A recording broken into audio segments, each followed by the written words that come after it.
जय हिंद बच्चों। आज जैसा कि हम लोग यहाँ कुछ सवाल का पैटर्न लेके आए हैं कि जब संख्याओं की संख्या विषम में हो। आपका पहला सवाल है कि तीन संख्याओं का योगफल 414 है, तो वे संख्याएं ज्ञात करें। यानी वे तीनों संख्या ज्ञात कीजिए जिसका योगफल क्या है, 414 है। उसी तरह से पांच क्रमागत संख्याओं का योगफल 625 है, तो वे संख्याएं ज्ञात कीजिए। ठीक है। आपका तीसरा सवाल है तीन क्रमागत विषम संख्याओं का योगफल। यहां आपको ध्यान देना है कि जब संख्याओं की संख्या यहां देखिए क्या है, शब्द में क्या है, विषम है। तो जब विषम होगा संख्याओं की संख्या, तो विषम जब संख्याओं की संख्या होगी तो इसके लिए एक ट्रिक आता है। ठीक है। बीच की संख्या, बीच की संख्या निकालने के लिए, अब मान लीजिए यहाँ तीन संख्याएं हैं, तो तीन संख्या है तो मान लीजिए यहाँ पे क्या होगा 4 5 6, तीन वो संख्या। अगर हमको बीच वाला संख्या निकल जाए तो हम साइड वाला संख्या निकाल सकते हैं कि एगो बढ़ा देंगे तो यह निकल जाएगा, एगो घटा देंगे तो यह निकल जाएगा कि नहीं। तो बीच का संख्या बड़ा हमारे लिए इंपॉर्टेंट है। तो बीच की संख्या बराबर होता है, ठीक है। औसत में एक सूत्र आप लोग पढ़ते थे, औसत में आप एक सूत्र पढ़ रहे थे कि राशियों का औसत बराबर राशियों का योगफल बटा राशियों की संख्या। तो देखिए यहाँ योगफल भी पता है और राशि कितने हैं, तो तीन। इस सवाल में भी योगफल पता है और राशि कितने हैं, 5 कि नहीं। तो औसत को हम दूसरे शब्दों में यानी मध्य मान भी कहते हैं। मध्य मान यानी बीच का मान, यानी बीच वाली संख्या का मान। तो ठीक वही सूत्र है। ठीक है। बीच की संख्या बराबर, तो आप यहां करेंगे कि बीच की संख्या बराबर, बीच की संख्या बराबर की संख्या बराबर, तो योगफल बटा संख्याओं की संख्या, योगफल बटा संख्याओं की संख्या। कोई दिक्कत? यही सूत्र आपको यूज करना है। तो हम बीच वाली संख्या निकाल लेंगे। क्या निकाल लेंगे? बीच वाली संख्या निकाल लेंगे। कोई दिक्कत? तो अब यहां पे हमको बीच का संख्या निकालना है। ठीक है। तो बीच का संख्या निकालना है तो भाई हम क्या करें, तो योगफल बटा, यानी योगफल कितना है, ठीक है। यह बीच की संख्या है। क्या है? बीच की संख्या बराबर हो जाएगा हमारा योगफल कितना है, तो 414। 414 बटा 3 भाग कर ले कि नहीं। तो भाग कर ले तो भाई 3 एकम 3, और चलिए 3 एकम 3 नहीं, अब एक शेष आया तो 11 बन गया, तो 3 तिहाई 9, 2 शेष आया 24 बन गया, यानी कि 3 अठे 24, यानी कि हमारा आ गया 138। 138 यह कौन सा संख्या प्राप्त हो गया। लेकिन आपका सवाल क्या कर रहा है कि वे संख्याएं ज्ञात करें, यानी कि तीनों संख्या ज्ञात करना है। ठीक है। तो भाई बीच का संख्या तो हमको पता हो गया कि 138 है, ठीक है। और तीन गो संख्या है तो इधर हो जाएगा 139 और इधर हो जाएगा 137। ठीक है। यही आपका आंसर हो गया। Any problem? समझ गए इसको? आगे में अगर इसको बनाना है, ठीक है, जब चूंकि संख्याओं का क्रम क्या होता है, संख्याओं का क्रम एक होता है। ठीक है। यानी संख्याएं 4 के बाद 5 आती हैं, 5 के बाद 6 आती हैं, 6 के बाद 7 आती है, यानी एक एक बढ़ती हैं, या एक एक जब पीछे की ओर आना हो तो एक एक घटती हैं। अब यहाँ पे आपका विषम संख्या है, तो विषम संख्याओं के बीच का क्रम क्या होता है, 2 का अंतर होता है। ठीक है। तब इसमें हम 2 को बढ़ाएंगे और 2 को घटाएंगे। उसी तरह यहाँ सम संख्या है तो यहाँ 2 को बढ़ेगा और 2 को घटेगा। इस चीज पर सिर्फ ध्यान रखना है, जो आप लोग को शुरू में पढ़ाया गया था कि संख्याओं की संख्या, ठीक है, संख्याओं के बीच का अंतर जो बताया गया था वह इसी समय के लिए बताया गया, वह बहुत काम देने वाला है। ठीक है। आगे में आपका यह हो गया 5 क्रमागत संख्याओं का योगफल 625 है।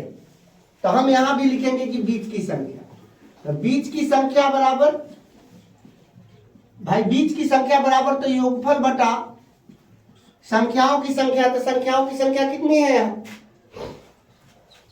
संख्याओं की संख्या 5 है, काट दीजिए, 125 मरतबे कट गया, आपका बीच वाला संख्या आ गया 125 कि नहीं। अब हमको 5 को संख्या निकालना है, तो भाई ये संख्या तो हमको आ गया 125। अब 2 को आगे होगा 2 को पीछे होगा तब ना 5 को बनेगा जी। हाँ, तो 2 को आगे होगा, यानी कि अब चूंकि ये भी संख्या ही है तो 126,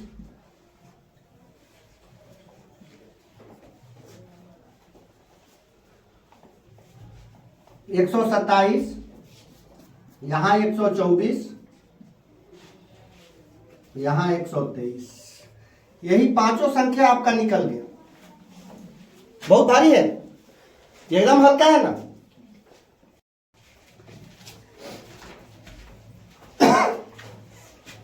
चलिए अब अगला सवाल है विषम संख्या पर आधारित कि 3 क्रमागत विषम संख्याओं का योगफल 315 है। ठीक है, एक चीज ध्यान रखिएगा कि जब भी विषम संख्याओं की संख्या अगर सम में हो तो उनका योगफल भी सम संख्या प्राप्त होता है। यदि विषम संख्याओं की संख्या यदि विषम में हो तो उनका योगफल भी विषम होता है। ठीक है, उसी हिसाब से आप यहां पर देखिए 3 क्रमागत का तो बिल्कुल। चलिए अब 3 क्रमागत विषम संख्याओं का योगफल 315 है, तो हमको पहले यहां भी बीचे का संख्या निकालना है। क्या निकालना है? बीच की संख्या बराबर योगफल बटा, यानी कि 315 बटा कितना, तो 3 वो संख्या का कह रहा है तो 3, काट दीजिए इसको, 1 मरतबे यानी 105 मरतबे कि नहीं। बीच वाला संख्या हमारा क्या आ गया 105।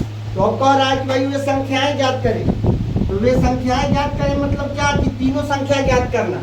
तो भाई तीनों वो संख्या है तो बीच वाला 105 है, लेकिन कौन संख्या है तो विषम संख्या कि नहीं। तो विषम संख्या, तो इसका विषम संख्या का अंतर क्या होता है 2 होता है, यानी यहाँ 107 आ जाएगा और यहाँ 103 आ जाएगा। यही 3 संख्या था जिसका योगफल जोड़िएगा तो 315 आ जाएगा। कोई दिक्कत? ये आपका आंसर हो गया। उसी तरह से 3 क्रमागत सम संख्याओं का योगफल 144 है। 3 क्रमागत सम संख्याओं का योगफल 144 है, तो सबसे बड़ी और सबसे छोटी संख्या का योगफल ज्ञात करें कि नहीं। नहीं तो भाई यहाँ बीच की संख्या निकाल लीजिए। बीच का संख्या तो निकालना ही निकालना है, बीच की संख्या आपको निकालना है। तो योगफल बटा संख्याओं की संख्या, तो 144 बटा 3, काट दीजिए, कै मरतबे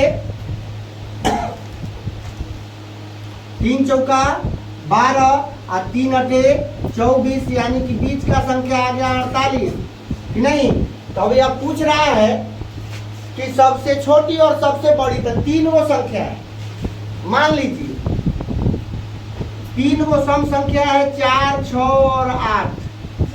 में तीनों का योगफल कह रहा है कि भाई तीनों का योगफल कितना है, तो 8, 6, 14, 14, 4, 18, यानी योगफल तो 18 है। नहीं, बीच के संख्या हमको 6 पता चल गया, नहीं बीच का संख्या 6 पता चल गया। तो शुरुआती और अंतिम वाला संख्या यानी कि सबसे बड़ी और सबसे छोटी संख्या का योगफल पूछ रहा है, तो आप इस योगफल में से इस 6 को घटा सकते हैं। नहीं तो भी 14 आ जाएगा ना भाई। हाँ नहीं तो आप ऐसा कर, तो एक तरीका ये भी है कि सीधे 144 में से 48 को घटा दीजिए, यानी 96 आपका आंसर आ गया है। हो गया। हम वो दोनों का योगफल नहीं करेंगे। और नहीं तो दूसरा तरीका ये भी है कि बस फिर आप 3 को संख्या, तो बीच के संख्या 48 हो गया, तो इधर वाला 50 हो जाएगा, इधर वाला 46 हो जाएगा। ये आपका 3 संख्या निकल गया। कह रहा है कि अब बड़ी और सबसे छोटी, तो बड़ी संख्या क्या है 50 और छोटी संख्या क्या है 46। तो दोनों का योगफल क्या हो जाएगा, योगफल क्या हो जाएगा, दोनों का योगफल का 46 जोड़ 50, 46 जोड़ 50 बराबर आपका 96। तो एक तरीका ये भी है कि आंसर हो गया, और नहीं तो बीच का संख्या आप निकाल चुके थे, तो योगफल बराबर ये भी हो सकता था कि योगफल बराबर बीच का संख्या निकल गया था तो सीधे 144 माइनस 48, यानी ऐसे भी आपका 96 ही आंसर आ जाता। तो इस तरीका में से जो तरीका आपको बेहतर लगे आप उस तरीका से बनाइए, कोई दिक्कत नहीं है, समझे। आज हम लोग हैं कि संख्या पट्टी में ही अगली कक्षा, यानी कि आपका देख लीजिए 4 क्रमागत प्राकृत संख्याओं का योगफल 106 है। क्या है, 4 क्रमागत प्राकृत संख्याएं। तो प्राकृत संख्याएं क्रमागत कैसे होती हैं, तो भाई 7, 8, 9, 10 ये क्रमागत है। एक के बाद दूसरी जो संख्या आती है उसको हम क्या कहते हैं, क्रमागत कहते हैं, यानी कि एक निश्चित क्रम से आने वाली संख्याओं को हम क्रमागत कहते हैं। ठीक है। प्राकृत संख्याओं का क्रम एक होता है, एक एक बढ़ती जाती है आगे की ओर। ठीक है। तो इस तरह से आपको बताया गया था कि कल जब संख्याओं की संख्या विषम हो तो कैसे बनाना है, उसके लिए आपको सूत्र लिखाया गया था कि योगफल बटा संख्याओं की संख्या, तो बीच की संख्या निकालने का सूत्र कि बीच की संख्या बराबर योगफल बटा संख्याओं की संख्या। यहां पे जब संख्याओं की संख्या सम हो तो हमको क्या करना है, तो आप यहां देख लीजिए, सबसे छोटी संख्या आपको x मान लेना है। अब मान लीजिए अगर सबसे छोटी संख्या x है तब उससे अगली संख्या क्या होगी, तो x + 1 हो जाएगी। ठीक है, क्या हो जाएगी, x + 1। उससे अगली संख्या क्या होगी, चूंकि 4 संख्याएं कहा जा रहा है तो x + 2। उससे आगे की संख्या क्या हो जाएगी, तो x + 3। अब आप देखिए यहाँ 4 संख्याएं आपने कर लिया है, 4 संख्याओं का योग कर लिया है, तो आखिर योगफल कितना है, तो 106 है। कितना है, 106 है। अब आपको करना क्या है, तो यहाँ चर संख्याओं को पहले एक साथ जोड़ लीजिए, यानी x x x x तक कितना x, देखिए आम आम आम आम, तो कुल कितने आम है भाई, 4 आम हो गए कि नहीं। तो आप यहां पे कह सकते हैं कि 4x = 4x प्लस, अब देखिए 1 2 3 3 6 बराबर यहां आपका आ गया 106। अब यह इधर यह 6 जुट रहा है तो उधर जाके क्या करेगा, तो घट जाएगा तो -106 - 6 हो गया आपका। अब आगे आपका क्या होगा, तो भाई x बराबर, तो यहाँ आ जाएगा 100, इधर 4 के साथ x के साथ ही 4 गुना कर रहा है तो इधर जाके भाग कर देगा, यानी बटा में आ जाएगा, आपका आ गया 25। ठीक है। तो सबसे छोटी संख्या आपकी आ गई 25, क्योंकि सबसे छोटी संख्या आपने x माना था और x का मान यहां आ गया है। ठीक है। तो अब क्या होगी वे संख्याएं, मान लीजिए, तो ये संख्याएं क्या होंगी, तो 25 होंगी, 26 होंगी, 27 होंगी और 28 होंगी। ठीक है। अब आपके सवाल में क्या कह रहा है यहाँ पे कि सबसे बड़ी संख्या बताएं, तो इसमें सबसे बड़ा कौन है, 28 है। तो आप लिख सकते हैं कि अभीष्ट संख्या बराबर अभीष्ट संख्या बराबर 28, यही आपका आंसर हो गया। ठीक है, समझ गया इसको।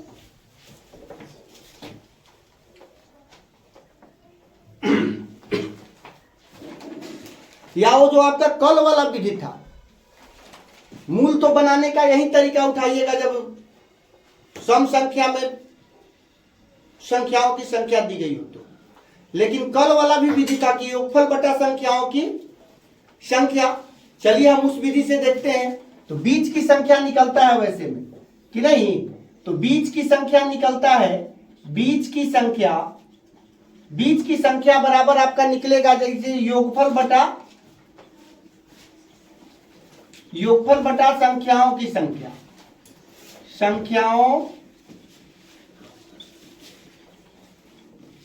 संख्याओं की संख्या। तो योगफल कितना है भाई, 106 है, और संख्याओं की संख्या कितनी है, तो 4 है। कोई दिक्कत, हम अब चले आगे। गुड। अब इसको भाग कीजिए तो 2 मरतबे देखते हैं यहां। चलिए 2 मरतबे, फिर 2 शेष आया, अब कितना आएगा तो 8 नहीं 4 छक 24, 26 आया तो 4 छक 24। अब फिर 2 शेष आया तो 2 पर 0 तो इतना, ये आपका आ गया 26.5। क्या आ गया 26.5। ठीक है, अब 26.5 आ गया आपका, कोई दिक्कत? तो यह मूल रूप से कोई पूर्णांक संख्या नहीं है, दशमलव में आ रहा है, यही ना। तो भाई 26.5 को अगर हम बीच में कर दिया जाए, यहां पे देखिए 26.5, इसको ही बीच की संख्या है। अब हम क्या करेंगे, तो इधर बढ़ेंगे तो हमारा पूर्णांक संख्या में क्या आ जाएगा 27, इधर क्या आ जाएगा 28, इधर क्या आ जाएगा तो 26, इधर क्या आ जाएगा तो 25। इस तरह से भी आप देखिए कि आपके 4 संख्याएं आ चुके हैं, यानी यह पूर्णांक में नहीं था, इसलिए इसको तो लेना ही नहीं है, कोई दिक्कत? अब यहां पूछा जा रहा है कि भाई सबसे बड़ी संख्या, तो सबसे बड़ी संख्या आपका क्या हो गया, आपका जो पूर्व से आंसर आ रहा था इस मोटो से, वही आंसर यहां भी आता है। ठीक है, तो बनाने का जब भी प्रयास करेंगे तो दोनों मोटो से प्रयास करेंगे। ठीक है, उस वाले को भी विषम संख्या में भी अगर संख्या दी गई हो तो वहां भी, और सम में दी गई हो तो वहां भी। चलिए अब अगली संख्या है आपका, यहां अगला सवाल है कि 4 क्रमागत विषम संख्याओं का योगफल। तो विषम संख्याएं, क्रमागत विषम संख्याओं का अंतर क्या होता है, तो 2 होता है। अब यहां हम लोग मान रहे थे x + 1, x + 2, x + 3। अब यहां मानेंगे x, क्या मानेंगे x, अब क्या कर देंगे भाई 2 का अंतर है तो x + 2, फिर उसके बाद क्या करेंगे तो x + 4, फिर उसके बाद क्या करेंगे तो x + 6। अब योगफल कितना दिया हुआ है भाई तो 144 हो गया आपका। अब देखिए यहां आपकी 4 संख्याएं हो चुकी हैं। अब इसमें चर संख्याओं को एक साथ जोड़िए, तो चर कौन को, कितने चर हैं 1 2 3 4, यानी कि हमारे आ गए 4x। अब अचर संख्याओं को जोड़िए, तो 2 4 6 6 12, तो +12 बराबर 144। अब यहां पे करना क्या है, तो 4x = 144 - 12, इधर जुट रहा है तो इधर आके घटेगा। ठीक है, अब x = तो 144 में से 12 को पहले घटा लीजिए, तो कितना आएगा 144 में से 12 को घटा लीजिए तो 132। ठीक है, तो 132/4। अब यहां काटिए इसको कि नहीं, तो 4 तिहाई 12, ठीक है, और 4 तिहाई 12, आपका संख्या आ गया 33। ठीक है, यह 33 कौन सा संख्या आया, सबसे छोटी संख्या। ठीक है, तो सबसे छोटी 33 आ गया, तब हमारा हो गया 33। विषम संख्या है तो 35 37 39, ये 4 संख्याएं आपके यहाँ। अब यहाँ क्या कर रहा है, तो वे संख्याएं ज्ञात करें, यानी संख्या ही तो पूछ रहा था, तो अब आपका आ गया यही आंसर। समझ गए इसको? चलिए 6 क्रमागत सम संख्याओं का योगफल 366 है कि नहीं। क्रमागत सम संख्याएं, तो सम संख्याओं का भी क्रम कितने पर होता है, यानी 2 2 2 2 के आगे या 2 2 के क्रम पे होता है। यहां वही चीज कर लीजिए, देखिए x + x + 2 + x + 4 + x + 6 + x + 8 + देखिए चूंकि 1 2 3 4 5 ही हुआ है, ठीक है, x + 10 6 हो गया। अब आपका इक्वल टू कितना है भाई, तो 366 है, हो गया 366 है। अब हम करेंगे क्या, अब 4 संख्याओं को जोड़ लीजिए, तो 1 2 3 4 5 6, यानी कि 6x प्लस, अब इस अचर को जोड़िए, यानी कि 2 4 6 6 12 12 8 20 20 10 30 बराबर 366, या 6x बराबर, तो अब 366 में से कौन जाके घटेगा, 30 जाके घट जाएगा कि नहीं। या x इक्वल टू, तो इसमें से पहले 30 को घटा लीजिए, कितना आएगा 366 है तो 336 आ जाएगा बटा 6। अब चलिए 6 बचे 30 और 6 36, यानी कि 56 आ गया आपका। 56 सबसे छोटी संख्या आ गया, तो सबसे छोटी आ गया तो चूंकि सम संख्या था तो यहाँ आ गया आपका 56। 56 के बाद 58, 60, 62, 64, 66, ये आपके 6 हो गए। कह रहा है कि नहीं सबसे बड़ी संख्या ज्ञात करें, तो सबसे बड़ी कौन है आपका, यहाँ 66 है, ठीक है। तो अभिष्ट संख्या बराबर आपका 66 आंसर हो गया है, ठीक है।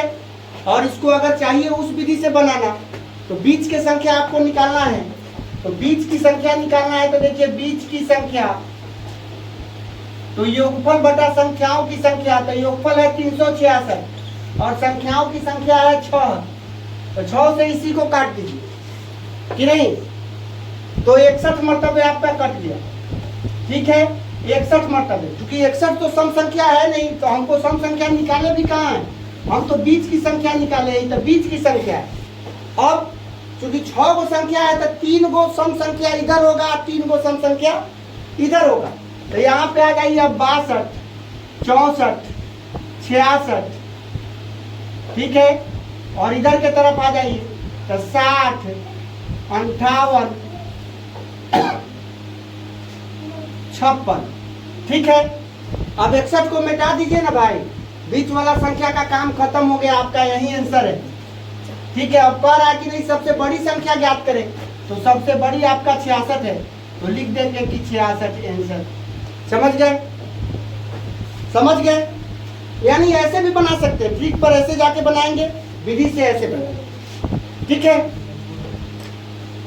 कोई दिक्कत, घबराइए नहीं, यह सवाल आपका 9th में भी है, 10th में भी है, ठीक है। वहां ना होता है तो बोर्ड में 2 नंबर 3 नंबर का पूछ देता है, 10वां में कभी कभार, तो वहां जाके ये ट्रिक काम नहीं करेगा, गुरुजी वाला ट्रिक वहां ये विधि से काम करेगा। यानी जब आप एक चर वाले समीकरण पढ़ेंगे ना, रैखिक समीकरण, तो रैखिक समीकरण में इस तरह के सवाल खूब ठूस ठूस कर भरे होते हैं, ठीक है। चलिए यहाँ आते हैं, 10 के क्रमागत 6 गुणजों का योगफल।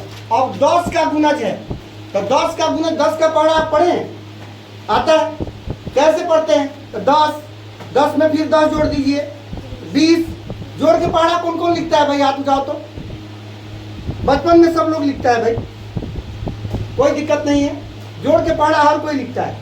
पहले 10 लिख लेता है, 10 में 10 जोड़ देता है तो 20 आ जाता है, फिर 20 में 10 जोड़ देता है तो 30 आ जाता है, 30 में 10 जोड़ देता है 40 आ जाता है, 40 में 10 जोड़ देता है 50 आ जाता है। इस यानी आप यह देख रहे हैं कि 10 का पढ़ा जो होता है वह 10 के क्रम पर होता है, क्या होता है 10 के क्रम पर। तो आप लोग 20 में 10 जोड़ के 30 लाते हैं, 30 में 10 जोड़ के 40 लाते हैं, यहाँ वैसा नहीं करना है, यहाँ सबसे छोटी संख्या में क्या जोड़े कि अगला संख्या है, ठीक है। तो यहाँ देखिए सबसे छोटी संख्या फिर हम x मान लीजिए, अब छोटी संख्या में क्या जोड़े कि अगला संख्या आ जाए, तो भाई x + 10 हो जाएगा, क्या हो जाएगा x + 10। अब छोटी संख्या में क्या जोड़े कि फिर उससे अगला संख्या आ जाए, तो x + 20 कि नहीं, x + 20। अब उसी संख्या में क्या जोड़े कि उससे अगला संख्या आ जाए, तो x + 30 कि नहीं। अब उसी में क्या जोड़े कि अगला संख्या आ जाए, तो x + 40। अब उसी में क्या जोड़े कि उससे अगला संख्या आ जाए, तो x + 50। अब गिन लीजिए 1 2 3 4 5 6, आपका 6 गो संख्या हो गया, ठीक है। का योगफल कितना है, तो 510। कोई दिक्कत। अब चलिए पुनः हमारा वही काम रहेगा, चर संख्याओं को एक साथ गिनना, तो 6 गो संख्या है तो इसका चर भी 6 गो होगा, तो 6x प्लस, अब देखिए 10 20 30 30 40 और 30 30 60 60 40 90 या 90 या 50 कितना हो जाएगा 140 कि नहीं, तो 140 बराबर 510, ठीक है। या 6x बराबर, अब इधर 510 माइनस 140 अब यहाँ x बराबर, तो 510 में से पहले 140 को घटाइए, तो 0 में से 0 गया 0, एक दाई 10 एक 11, 11 में से 6 गया, 11 में से 4 गया, 150 आएगा, देख लेते हैं। हाँ ठीक है 150 आएगा, सॉरी, चलिए 150, तो 150 को घटा दिया जाए। ठीक है, अब 150 को आप घटा रहे हैं, तो चलिए 0 में से 0 गया तो 0 कि नहीं, एक दाई 10 एक 11, 11 में से 5 गया तो 6, और यहाँ 4, 4 में से 3, 360 बटा 6 आ गया। क्या मर्तबे? 60 मर्तबे। आपका यहाँ कट गया 60। ठीक है, सबसे छोटी संख्या आपका आ गया है 60 कि नहीं। अब इस क्रम को बनाइए, तो क्या बनाइएगा, तो 60 होगा, 70 होगा, 80 होगा, क्योंकि 10 के पहाड़ा लिखना है, 90 होगा, 100 होगा, 110 होगा। 6 वो संख्या हो गया ना आपका। अब यहाँ सवाल क्या पूछ रहा है कि सबसे बड़ी और सबसे छोटी संख्या का योगफल ज्ञात करें। इसमें सबसे छोटी कौन है? 60, और सबसे बड़ी कौन है? 110। तो योगफल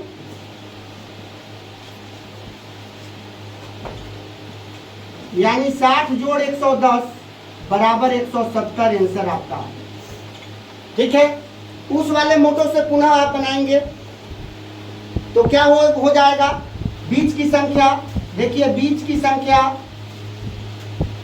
क्या आता है, योगफल बटा यानी कि 510 बटा संख्याओं की संख्या, तो कै गो गुणज यहाँ कह रहा है, 6 गुणज, तो बटा 6। ठीक है, इसमें भाग कर दीजिए अब इससे। ठीक है, भाग करें तो भाग कीजिए, 6 8 48। ठीक है, 3 से आया, 6 5 30, यानी कि बीच की संख्या आपकी आ गई 85। बीच की संख्या 85। अब 85 के इधर क्योंकि 6 गो गुणज था, तो 3 गो 10 का गुणज, तो 85 के अगला 10 का गुणज कौन सा है, तो 90। ठीक है, उससे अगला क्या है, तो 100, उससे अगला क्या है, तो 110, और 85 के पीछे में 3 गो फिर गुणज, तो क्या हो जाएगा, 80 70 60 कि नहीं। अब 85 का कोई काम नहीं है, काट दीजिए। ठीक है, आपका गुणज आ गया है। अब इसमें सबसे बड़ी और सबसे छोटी, तो सबसे बड़ी और सबसे छोटी का योग, तो 60 जोड़ 110 बराबर 170, यही आपका आंसर। समझ गए? कोई दिक्कत? चलिए।